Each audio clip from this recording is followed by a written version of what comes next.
Farzand uchun eng og'ir narsa nima ekan bilasizlarmi? Farzand uchun eng og'ir narsa onasi buzuq tabiat ayol ekanligini bilishi. Onasi yengiltay ayol ekanligini bilishi bilan farzand sinib ketar ekan. Bu eng og'ir narsa, Alloh asrasin. Qiz farzand bo'lsin, o'g'il farzand bo'lsin qizig'i yo'q. O'g'il farzand bo'lsa, tем более g'urur parcha-parcha bo'lib ketadi.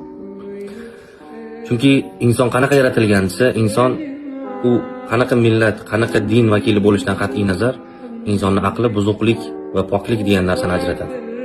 Endi o'ylab ko'ring, o'z onasi buzuq bo'lib tursa, farzandlarning oldida boshqa bir erkaklar bilan munosabat qilib tursa, farzand uchun eng og'ir narsa. Chunki ota-ona farzand uchun muqaddas hisoblanadi.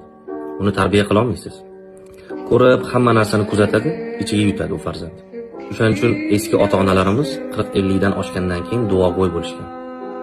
Farzandi oldida har xil narsa qilisha olmagan, xijolat qilishgan, o'zlarini tiyishgan.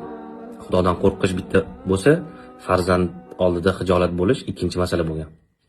Hozirgi kunda qanaqa desa, 40-50 dan oshgan ayollar ba'zilari duogo'y bo'lish o'rniga hali ham nafsini orqasida, hali ham nafsini go'zal qondirish bilan ovora.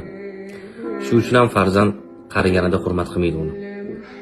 Ko'p hollarda buzuq tabiat ayollarning farzandi o'z oilasi bilan ketadi. Onasini hurmat qilmaydi.